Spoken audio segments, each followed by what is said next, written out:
Did you see the movie they did about Harriet Tubman? No. Okay. So how I found out about Harriet Tubman is because a lot of podcasters, a lot of people had got upset about it.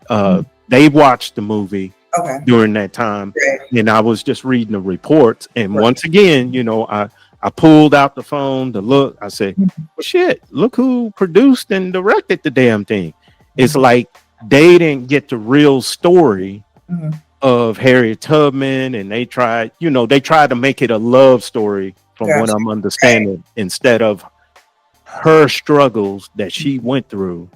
And see, it makes me think if Uh-huh. they take out some of the stuff because they're afraid it may be too real for some people, or maybe Hmm. they just don't want to face the fact that it actually happened, and Bingo.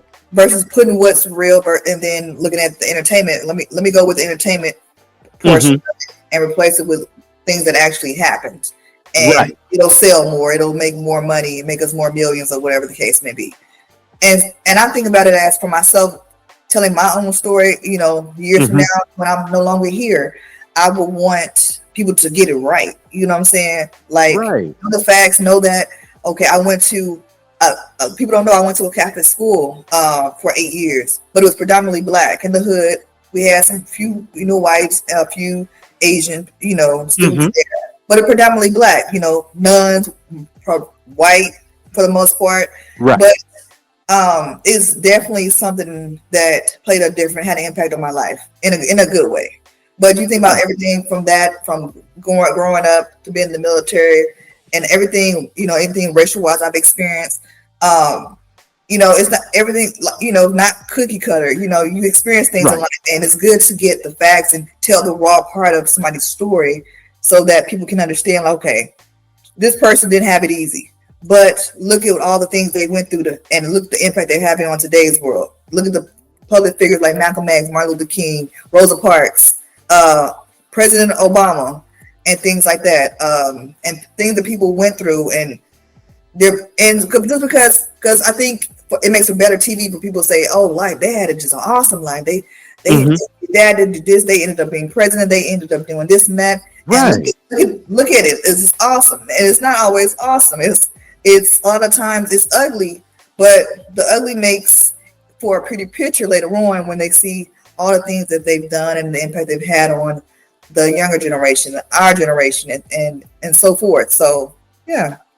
Yeah. And the good part to that, when you show the actual things, what I was going to say a while ago too, is that you see, I think they're afraid of who it might inspire.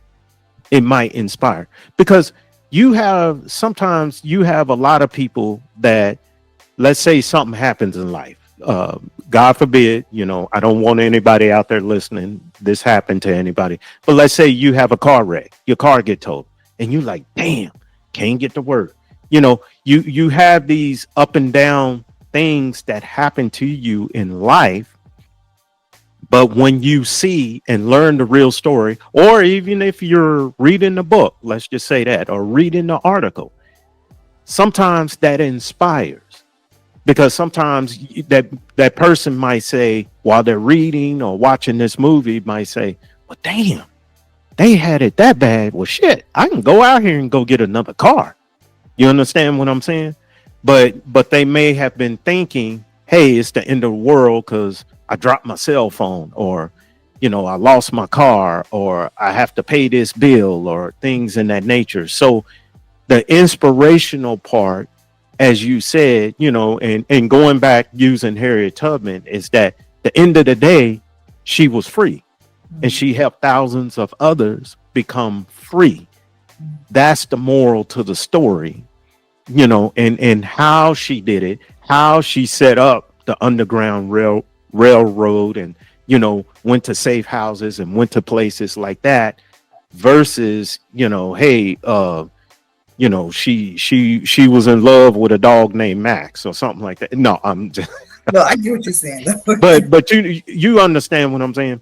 Right. And a lot of times our stories, those part of the stories don't get portrayed uh in that way of telling how hard the struggle is. And like I said, I think it's just because, hey, they fear that it may inspire a bunch of people, young people, young black people to say, hey man, I'm finna get my shit right. Whatever I'm doing, I'm finna get up out of the streets. I'm finna start doing this because look, if this person did it, they worked their ass off. They Right. had this going against them. They, were being persecuted by the color of their skin, whatever. Then damn it, I could do it. And Mm-hmm. I don't have half those hurdles. There are other things in the system, but I don't have those physical hurdles that they had, back then. Right. Another good now, one good movie I thought was good was the Straight Outta Compton, the NWA, Oh, yeah. and the reason why is because all the members except one, rest in peace, Easy E, but all the other members, they were there and they actually chose the producer and the director, and they were there on the set like, no, hey, this didn't happen. You're not putting that in the movie. You know what I'm saying? Right. I love They, it. Yeah. yeah, all those guys were actually there. Another one is the one that what's her name? Tennis player. Oh, the Serena and Venus. Yeah, Yeah. King Richard. Again, that was good because even though they may have had a producer or director that was not black, Mhm. they sat, I remember everybody was saying that in the news and everything. They sat on that, what is it called? Movie set or Mhm. whatever. Mhm. And as soon as stuff looked like it was going to go haywire or it was this and this, they threatened the people many times like, nope, you either change that to what we said or we're walking off the set. Yeah. And Yeah. there's no movie. Yeah. I like Mhm. that being able to stand up and say, "Hey, this is no, that's not what it is. I know that's what you want to put in there, but that's not what happened." So being able Right, to stand up for yourself and for your legacy, for your career and everything that you've been through, and say, "Hey, no, this is not. No, I know y'all want to put in there maybe for entertainment purposes, but that's not the truth." And I right, applaud them for that because I mean, a lot of people may look at the money aspect of it and be like, "Oh, well, if we can't put this in there, then we're going to walk, or you're going to lose out on this, or whatever." So I applaud mhm, them for doing that. yeah, Especially, I love the Compton movie.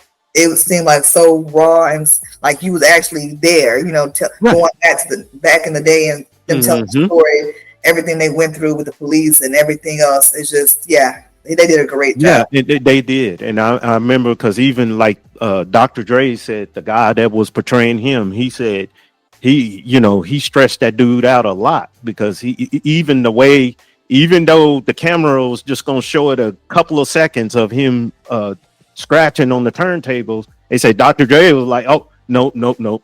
This is how, this is how I learned. I was doing it like this. Mhm. And, and Ice Cube being in the movies, directing and stuff like that, as with the Friday series, he was there. And I forgot the gentleman's name.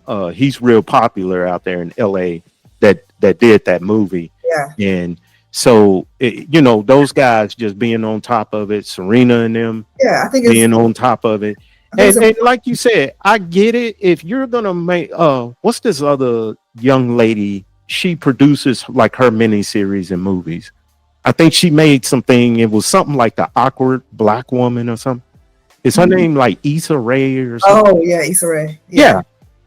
Yeah. If you're like writing something and you want it to be a comedy or something like that, and it's not necessarily, you don't have to get the details because you're not trying to make it like a biography or documentary, that I understand.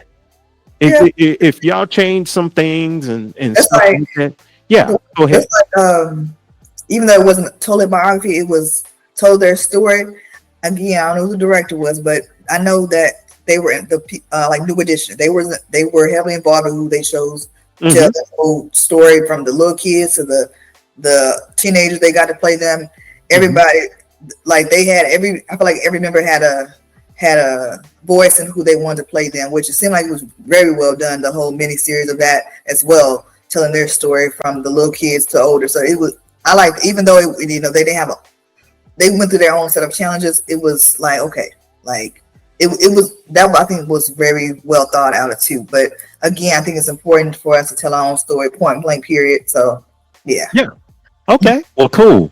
Yeah, we're not gonna beat it to death no more. But and I hope everybody please like, share, and subscribe, and drop your comments. Let us know, what do you think? Is it important for you to tell your own story, or blah? If somebody comes with you with a few $1,000,000 to put in your pocket to mess up your life, or make something that really didn't happen, and would you take the deal? So let us know. Other than that, thank y'all for tuning in. We will see you on the next episode. Peace. Thanks for watching.